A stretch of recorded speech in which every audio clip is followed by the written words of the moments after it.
how she started by getting into a relationship. Not into a relationship, friendship.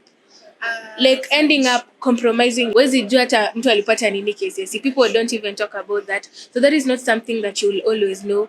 But sasa with time you start making friends. Some of your friends even use drugs. Won't happen, and you can always remain in your complacent state. So it can break you in many ways. Personally, it broke me in first year. Yeah, it broke me in first year. Compromise your values so that you can have those friends. They end up, sorry to use that word, but they end up doing that. Personally, since high school, I wasn't taught to settle for mediocre.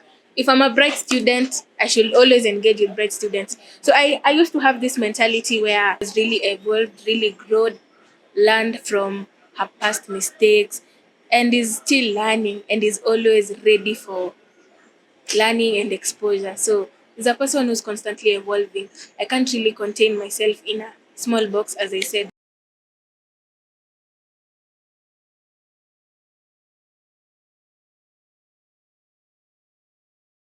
Hello everyone, how are you doing wherever you are? Good morning, good afternoon, good evening. My name is Sylvia Kinoti, and today we are talking about life cycles.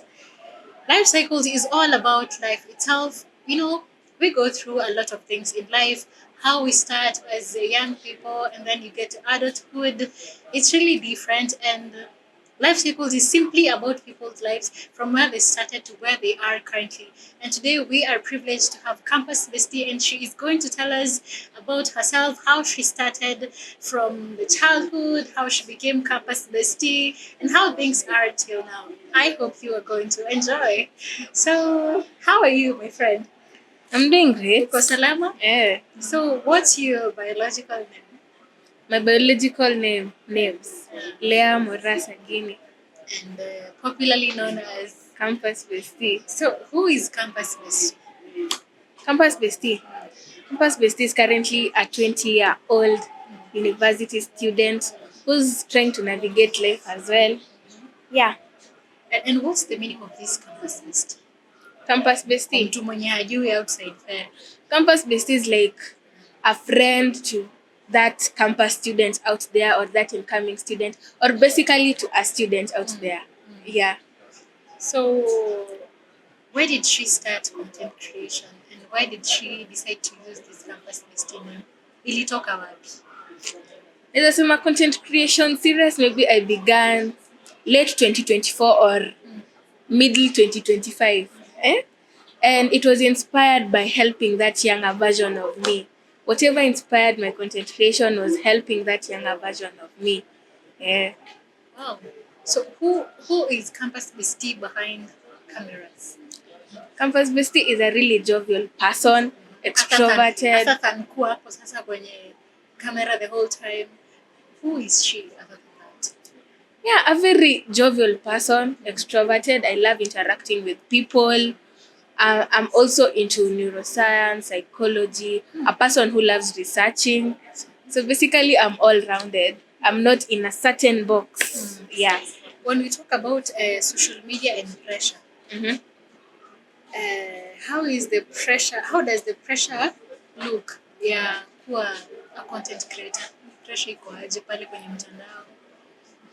Pressure will always be there as a content creator, but it's up to you not to find yourself in the comparison trap. Because the moment you start comparing yourself to other people, that is the moment your self-esteem will always be affected. So, of course, tunakuanga affected na comparison. There's always somebody who's better than you. That is something for a fact. There's always you're always better than someone. So I think that should keep you going and knowing that you're always in competition with your past self. Like what I was a year ago is not what I am right now. So that is what keeps me going.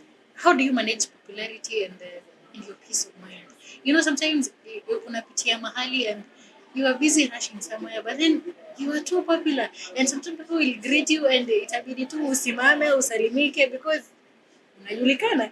I don't think so. You are very popular by the way. And how do you manage that? Sometimes you just want to be alone. Maybe you're in class.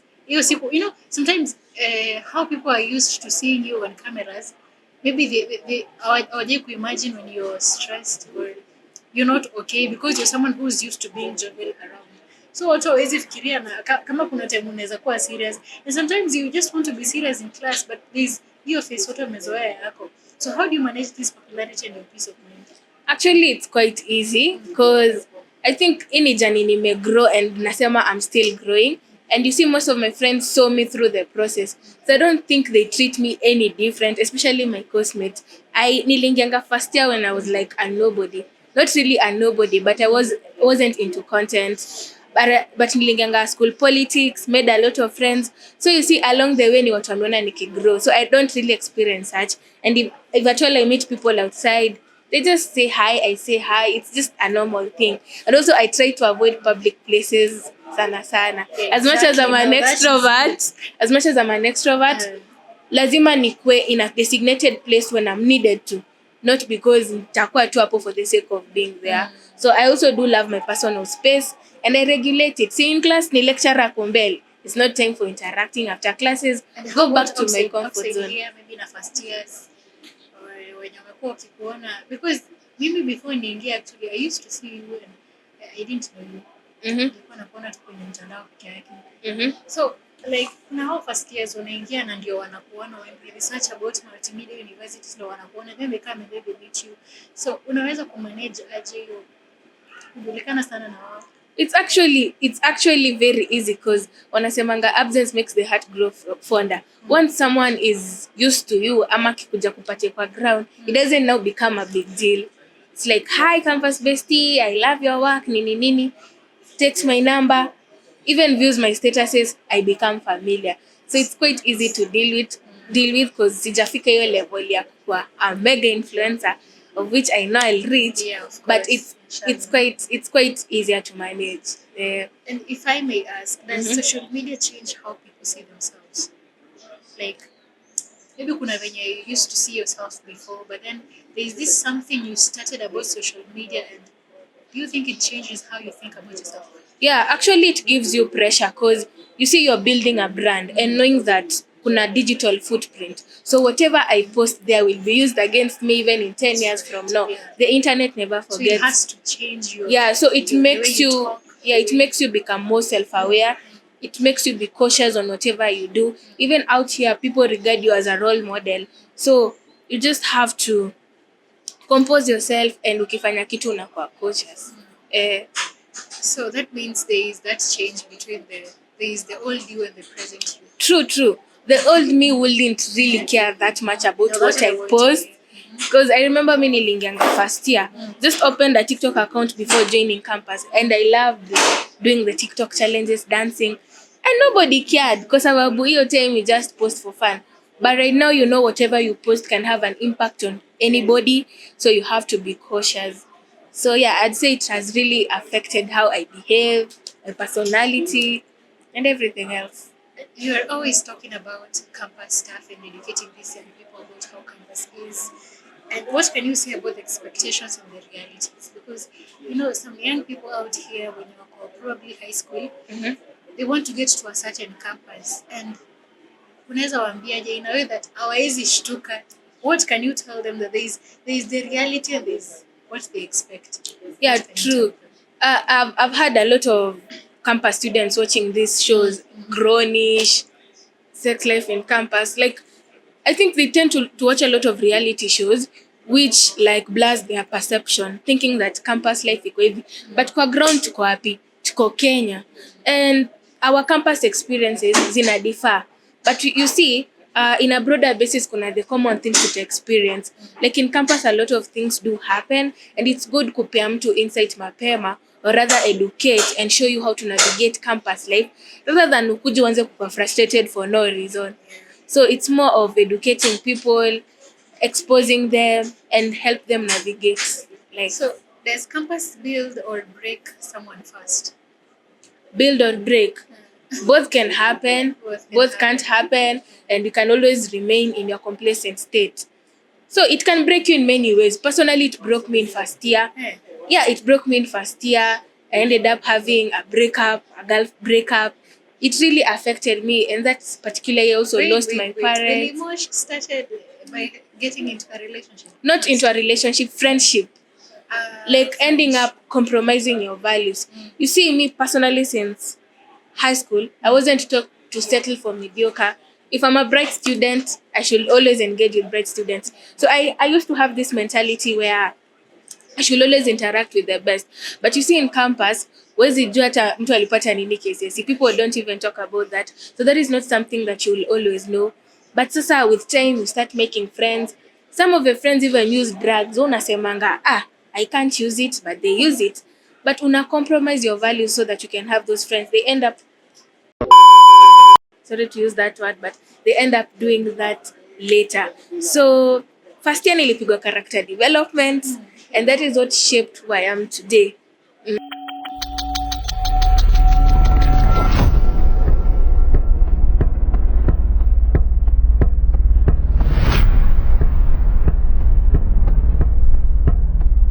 What's up, my good people? Welcome back, and we are now continuing with our show with Campus Bestie, and we are continuing with questions. So, tulikuwa tumeachia wapi? So, Turuki. okay, is being known a blessing or a burden? It can never be a burden. Sometimes there are people who find it as a burden because sometimes you're rushing somewhere and watu wanakuitaita tu. Nashanga sasa nitafanya aje, watu wanasumbua bwana. And Have you ever felt like that? I wouldn't say it's a burden kwa sababu first of all sijafika hiyo level yenye ina inconvenience maisha yako. You know that really affects celebrities, like big celebrities and mega influencers so much. But you see, for me, it's quite a blessing because it gives you visibility and you can work with brands. So I love that for me. So how is the trust and friendship when now you are popular? For example, your friends, when you started being popular, you can't now start like trust watu sana. Ujui kama wameanza kukupenda because umeanza kuwa social ama wanakupenda because they've always been there for you since the start. So funny thing is that my day ones since I joined campus are the ones that I have till date. And if at all I made friends along the way, that was based on networking purposes and people who we are almost the same level. So it can never be a fake thing. It's always genuine. I can't really complain about that. Is there a misconception about you from people? Maybe you tell me. I really don't know. Okay, if I may put it like this, kuna kitu fulani you see people wanaona in you, but then in reality that's not how it is. Like for me, you might say, out here I am a bit quiet, but they don't know that I'm talkative. Or out here I am talkative, but they don't know that this nanga maneno. I think people tend to tell me that I have a serious face, that I'm unapproachable. In but real life, you look tough. But I don't look, right? No, that's not a misconception. Yeah, people think I'm really tough, I'm not unapproachable, but once you come to know me personally, I'm really social, talkative, and friendly. Yeah. So, and who is Limosh today? Limosh? When you compare with some days back, some years back. Limosh is a person who has really evolved, really grown, learned from her past mistakes, and is still learning and is always ready for learning and exposure. So is a person who's constantly evolving. I can't really contain myself in a small box, as I said earlier. And what keeps you going? Keeps me going. The dream life I want to live. I want to travel the world. I want to be successful. I want to be a big media personality. So whatever keeps me going is my ambitions. Yeah. That's good. That's what should keep something going. True. Where they want to get. So, and what are the current struggles and goals? Probably aside from social media or even in social media, what are the current struggles? Struggles. I think it's always balancing your academics and your social life and whatever you want, because being a student at the same time you're chasing the bag, it's quite hectic, but we still maneuver. Yeah. So what is she still trying to figure out in life? Becoming her best version. As human beings, we are constantly evolving. We are constantly healing our childhood traumas. So I'm a person who's really open to all possibilities and gaining more self-awareness, working on my identity. So Right now, I call you campus bestie. You are still in campus. So what's gonna happen like 2 years after Kishatoka campus, and you have your like you God willing your own family, your own kids. How are you going to make it? It's about How evolving. is your life going to be after university? You know, that's why I normally say, God knows everything. Because I never envisioned me being a content creator when I joined campus. It's something that came along the way. I've always wanted to be a psychologist too. I've always wanted to pursue law, so I can end up also furthering my career and giving value to the society. So you never know. I'll still be your campus bestie, maybe Still in be another campus way. bestie. I'll always be giving value to people. And now I will diversify. You see, right now the way we constrict it to campus, I can probably uh, build a big thing, empowering young women out here, encouraging youths out here, giving job opportunities. So I want to build a big brand purposefully to help younger So we can say audiences. that that is like a future dream as a social This media is something I influencer. envision in 10 years' time. Yeah. What kind of life do you want people to remember? What kind of life? Do you want people to remember like unataka unataka watu wakukumbukie nini? Mi nataka watu wanikumbuke for the impact I left people. I want to have helped campus students, the young generation, to be awakened and to always pursue their goals, to not always be limited by the circumstances they have in life. Life has so much to offer, and the world is not always working against you. So it's up to you to move out of your comfort zone and explore the world, explore your ambitions, do whatever you have to do to evade poverty. Yeah. So currently we have the MMU corporate. Communication club. Yeah. So tell us about it. Is it yours? Who started it? What made you start it? And qualifications that you're doing? MMU Corporate Communication Club has been in MMU since 2016. So it's a club that So I it's took a over. continuation. It's a club that aid students get internship opportunities, exposure. Some even go abroad. So it's a club that I genuinely gained interest because it has really shaped me, shaped my leadership skills, exposure, communication skills. So it's a club that I really love, being the chair lady, and encourage members to join. It doesn't matter you're from which faculty. If you're a student at Multimedia University, you can always join. We normally have weekly meetings ranging from topics such as mental health, sex education, etc. You can tell them qualifications za kuingia, kama there is money. Yeah, for joining the club, you just require 150 shillings. For renewal fees, 100 shillings per semester. So it's a really worth it club. And we do have hikes.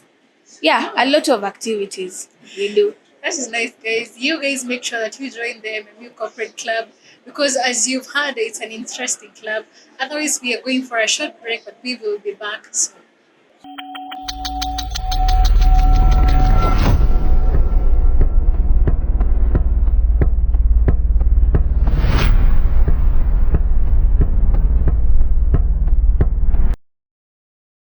Hello, everyone. Welcome back. So, Mosh, we're almost finishing the show, and I have some like quick fire questions to ask you. Do you think life changes us or we change ourselves? Life Changes us or we change ourselves? Life changes. We We I change normally ourselves. say we have the power of the subconscious mind. We're the ones who are to redefine our lives based on the knowledge we acquire and based on the decisions we make. Yeah. So we are the ones. What stage of life are you in right now? Stage. Should I say my 3D consciousness? I'm more self-aware. I'm still figuring things out. Yeah, so I'd just say I'm constantly evolving and learning. I'm not confined anywhere. What has life taught you the hard way? Life has taught me to always believe in yourself. Always The hard believe way. in yourself. Yeah. Yeah. So that Because means you didn't believe in yourself before. the world does not reward fearful people. It rewards audacious people. Whether you have the talent or not, be audacious, be courageous, always love yourself, believe in yourself that you're capable of doing great things. I have seen people say outside here, wewe tu pata courage. Do what you want in social Be media. fearless. Be fearless. Be fearless. Kitu A lot- ni kujikaza, kujituma. Audacious people are the ones Ndio who wana make succeed it in siku hizi. life. talent won't help you. You can be a talented singer, but if you don't put in the effort, yeah. What message do you have for young people going through challenges out here? Probably even in social media, starting their own social media accounts. I'll just say, don't wait. Start with whatever you have. Always believe in yourself. Avoid listening to opinions from people who have not experienced the journey. Yeah, basically tu ni believe in yourself. Hakuna kitu ingine, because believing in yourself means that you have self-esteem to propel you forward in life. So don't wait to start. Anza. Yeah. So, my good people, this has been an interesting show with Campus Bestie. My name is Sylvia and this is Newdon TV. This is Life Circles Show. Goodbye for